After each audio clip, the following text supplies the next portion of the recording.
in school, at home, everywhere you are, what you do now matters. Here's why. Here's my story.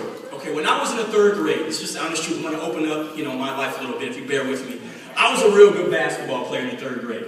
Okay, I mean, I'm not trying to brag. I was. And my dream was to be in the NBA. I was going to play professional basketball. That was my dream. And I can remember coming home from school each and every day. I'd run home, find my Pistons basketball. I had this Pistons basketball, and I tried to run outside to practice right after school was over, each and every day. But I can always remember my parents, my mom and my dad, they would always stop me and say, hold up, Aaron, where do you think you're going? You can't just go outside, start practicing basketball right after school. They made me come inside, and they told me these 3 words. They said, Aaron, school comes first.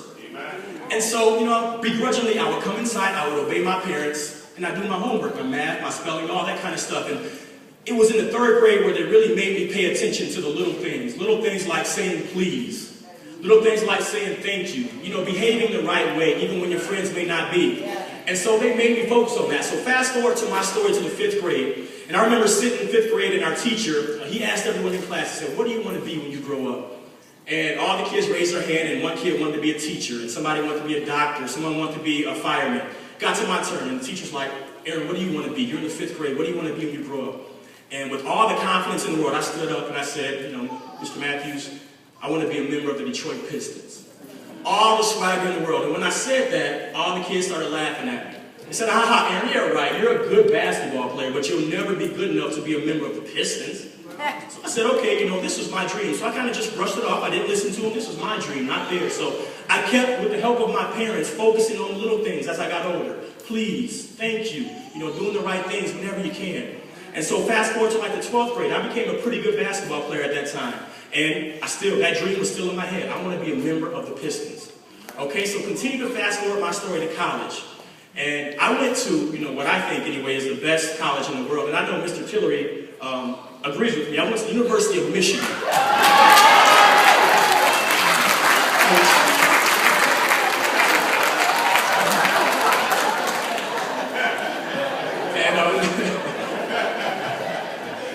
And kids, if I had any chance of making a team like that, of walking onto a team like that, I had to practice every day. I had to lift weights every day. But in the back of my mind, even in college, I remember those words, Aaron, school comes first. So before I even thought about going to practice, even in college, I did all my homework, my studying first.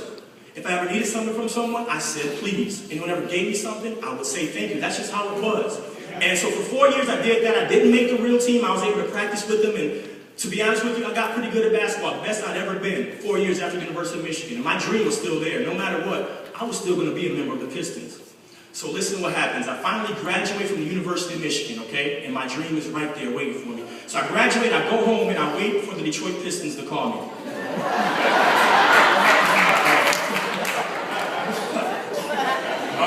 So, 2 weeks go by, obviously. 3 weeks go by, the phone doesn't ring. So I'm like, a little discouraged, but hey, remember, this is my dream. Kids, if you have a dream, I don't care what, you don't stop. No matter what. And so, what I did is, I typed up a letter. It said, Dear Detroit Pistons, my name is Aaron Smith. Ever since I was in the 3rd grade, I've been practicing. And I can shoot it now, I can dribble it, I can dunk it. Give me a chance to play point guard for your team, Pistons. Give me a chance and I won't let you down. I sent that letter to the Pistons. Week goes by after I send that letter in, no call. 2 weeks, no call. But I remember this day like it was yesterday because about 2.5 weeks after I sent that letter in, I'm sitting at home, just kind of chilling, relaxing, and I'm watching my favorite TV show, which is The Fresh Prince of Bel-Air, and I'm drinking some lemonade, just chilling, and then all of a sudden, the phone rings. And so I'm thinking nothing of it. I'm like, all right, it's probably, my brother BJ or my mom or dad or something. So I pick up the phone, and I say, hello? And the voice on the other line said, this is the Detroit Pistons calling. Can I speak with Aaron? I mean, that's how I reacted. I said, here it is. And I'll be honest with you, I got nervous. I started to sweat. Heart started to beat 100 miles an hour. My dream was on the phone right now. And so, I said, yes, this is Aaron. Can I help you? And then they said, well, is this the same Aaron that wrote us that letter about wanting to become a member of our team? So I started getting excited. I'm like, oh yeah, that is me. And kids, what the Pistons told me next on the telephone, it changed my life forever. Okay, listen to what they told me. They said, Aaron, thank you so much for writing us that letter. It's one of the best letters we've ever received. And then they said, Aaron, I'm sorry, but you're not good enough to play for the Detroit Pistons. Right then and there. You know, they didn't let me down lightly. They didn't mix any words. They said, Aaron, you're not good enough to play for the Pistons. Now, kids, I'll be honest with you. I got angry. I wanted to hang up the phone. I wanted to run into my room, not talk to anyone. You mean to tell me ever since the 3rd grade, when I said, Mom, I'm going to be a member of the Pistons. You know, kids, I'm going to be a member of the Pistons. And people laughed at me. And now they're on the phone telling me I wasn't good enough. I was crushed. But you know what? You know this. All the kids, you can't just hang up the phone when you don't like what someone's saying. You got to always respect people. So I kept listening. I kept listening. I'm very glad I did. Because as my story continues, and I'm almost finished here, but as my story continues, come to find out, 2 days before the Pistons called me on the telephone, 2 days before that, they called some other people. You see, they wanted to check up on me. They wanted to see what people had to say about Aaron Smith before they let anyone on their team. And so come to find out, the Pistons took the time to call some of my teachers. They called my teachers. They called some of my basketball coaches. And come to find out, now that I know, my teachers, they had good things to say about me. They said, Aaron, he does his best in class every day. He doesn't tease kids. He treats kids with respect.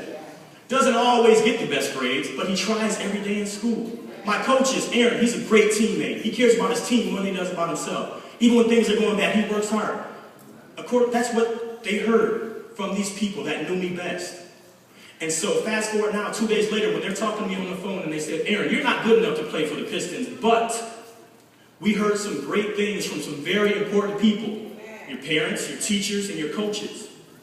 And because of that, Aaron, we want you to come and work for the Detroit Pistons and hang out with people like, at the time, Chauncey Billups, Tayshaun Prince, Rip Hamilton, Ben Wallace.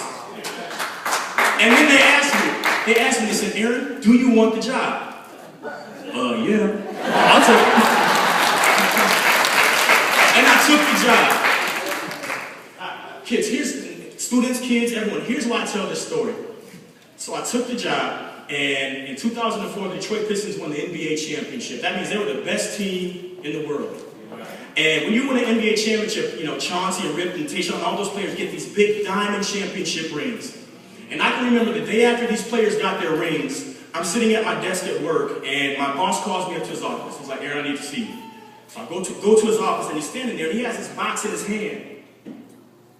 And he opens up the box. I'm like, what's going on here? And he takes this out, and he brings out a Detroit Pistons championship ring with my name on the side.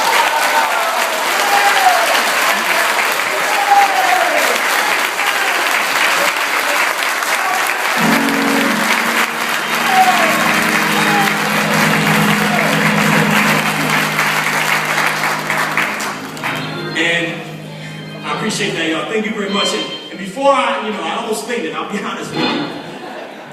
But in closing, I didn't bring this out to show you just so I can say, okay, yeah, I'm the man, I got a ring on. No. The reason I wanted to show this championship ring this morning is because it represents me. Amen. When I was your age, when I was in the 3rd grade, the 5th grade, 10th grade, 12th grade, and people laughed at me when I told them about my dream. And it was right there I had a decision to make. I could have said, you know what? They're right. I can't be a member of the Pistons. It's too hard. And I could have quit.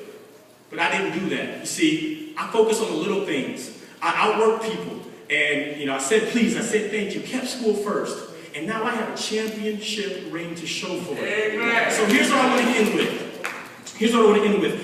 What you do now, kids, really, really matters. Every day in school, every day when you walk out of this church, it really matters.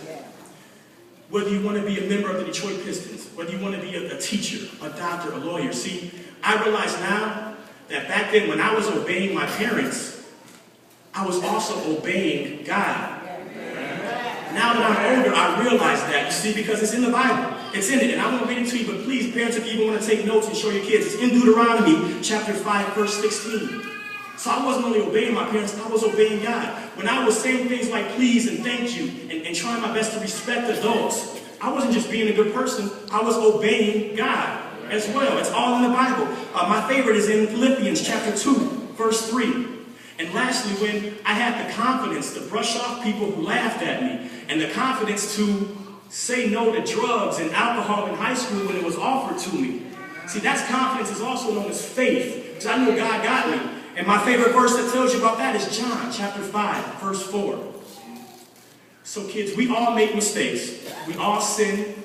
But if you do your best to learn from those mistakes, and in Jesus' name, if you ask God for forgiveness of your sins, whether you want to be a teacher, a doctor, a lawyer, a member of the Pistons, if you do your best to obey God, then you too can one day turn your story into your testimony. All right? Don't let anybody laugh at your dreams. All right? Thank you.